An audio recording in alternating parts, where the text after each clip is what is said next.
Good afternoon guys. এটা হচ্ছে second part, মানে আগে তোমাদের যে বলেছিলাম আগের ভিডিওতে, ওই ভিডিওটা অনেকটা বড় হয়ে গেছিল বলে আমি আর একটা সেকেন্ড পার্ট আনলাম, মানে বৃন্দাবনের। তো আমরা এখন চলে এসেছি বৃন্দাবনের প্রেম মন্দির। এইটাই হচ্ছে সেই বিখ্যাত বৃন্দাবনের প্রেম মন্দির। এই যে, তো আমরা এখানে এন্ট্রিও করে গেছি, আর এখানে এন্ট্রি করতে কোনো মানে চার্জেস লাগে না।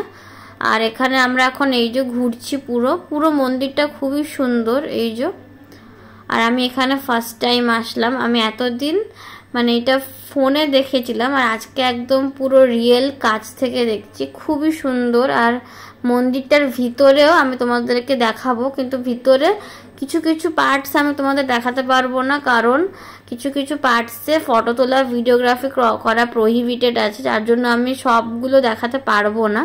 তো এই যে আমরা এখন উঠছি, প্রেম মন্দিরের ওপরে উঠবো, এই পিছন দিক দিয়ে ঘুরে তারপরে উঠতে হবে। আর এইটাই হচ্ছে প্রেম মন্দিরের মানে পিছন সাইডটা। এই যে, আর এখান থেকে আকাশটা দেখো কত সুন্দর লাগছে একদম। তো চলো গাইস, পুরো ভিডিওটা দেখতে থাকো, তোমাদেরও ভালো লাগবে ফুল ভিডিওটা। তারপর গাইস আমরা চলে এসেছি, এটা হচ্ছে প্রেম মন্দিরের ব্যাক সাইড ছিল। আর প্রেম মন্দিরের ব্যাক সাইডে এত সুন্দর সুন্দর সিনারি করা। এই যে পুরো স্ট্যাচুগুলো মনে হচ্ছে কি রিয়েল। দেখো এই যে গরুগুলো দাঁড়িয়ে আছে, আমার তো সামনে থেকে দেখে মনে হচ্ছিল রিয়েল, কিন্তু কি সুন্দর স্ট্যাচু করা। আর মানে খুব ফুলের বাগানগুলো খুব সুন্দরভাবে করা। এই যে, আর প্রেম মন্দিরে এখনো কিছু কিছু পার্টস জানি না কেন বন্ধ ছিল, ওগুলো আমি তো দূর থেকে দেখেইছি, দূর থেকে খুবই সুন্দর লাগছিল, কিন্তু ওইগুলো বন্ধ ছিল।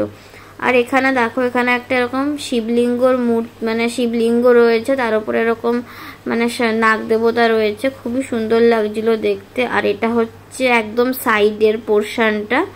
এই যে, আর সাইডেই রয়েছে এই যে গোবর্ধন পর্বত, আর এখান থেকে জলও পড়ছিল, খুবই ভাল লাগছিল দেখতে। আর সিনারিগুলো না খুব সুন্দর লাগছিল, এত সুন্দর লাগছিল, মানে সামনে থেকে যারা দেখবে না খুবই ভালো লাগছিল দেখতে। আর এই দেখো, তো আমি এখানে খুব ভালো মতন একটু ভিডিও করতে পেরেছি, কারণ এই জায়গাটা একদম ভিড় ছিল না, আর অন্য অন্য সব জায়গায় খুব ভিড় ছিল। তারপর গাইজ আমরা এখন ঢুকে পড়েছি প্রেম মন্দিরের ভিতরে। এই যে এইটা হচ্ছে পুরো প্রেম মন্দিরের ভিতরের পোর্শনটা, খুবই সুন্দর। আর মানে প্রেম মন্দিরের ভিতরে না মানে ফার্স্ট ফ্লোর সেকেন্ড ফ্লোর এরকম আছে, আমরা এখন নিচে ছিলাম, এখন ওপরে যাচ্ছি। তো এই যে, তো ওপরে এখন উঠে এসছি, আর ওপরটাও বেশ খুবই দারুণ দেখতে, মানে একদম পুরো কারুকার্য করা, এরকম একটা ঝাড়বাতি রয়েছে সামনে।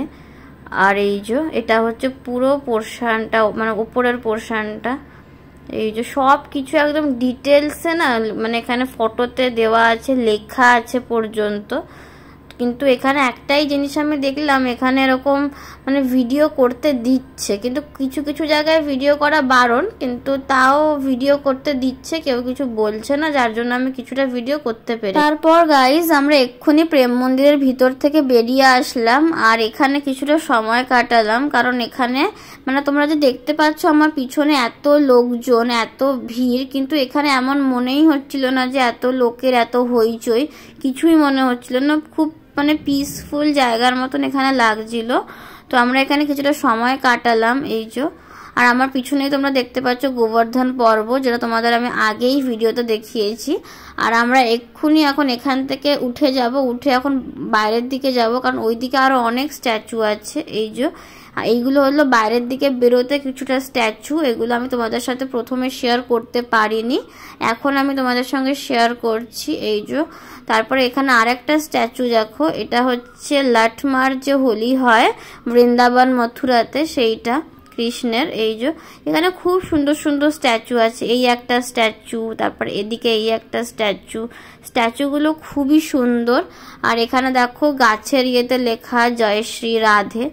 আর এটা হচ্ছে বাইরের পোর্শনটা, আমরা এখন বেরিয়ে যাচ্ছি। আর সামনে রয়েছে এই যে, এইটা হচ্ছে একটা ঝুলন হয় যে কৃষ্ণের, সেই ঝুলনটা খুবই সুন্দর লাগলো। এখানে রয়েছে গাছের মানে গোলাপ ফুলের সব ডিজাইন করা গাছ দিয়ে। এই যে, তো আমরা এখন মন্দির থেকে বেরিয়ে যাচ্ছি। তো আজকের ভিডিওটা আমি এই অবধি রাখলাম, তোমাদের ভিডিওটা কেমন লাগলো আমাকে কমেন্ট করে জানিও, যদি ভালো লেগে থাকে অবশ্যই লাইক শেয়ার সাবস্ক্রাইব কমেন্ট করে দেবে। দেখা হচ্ছে নেক্সট ব্লগে। সবাইকে টাটা, সবাই খুব ভালো থেকো আর সুস্থ থেকো।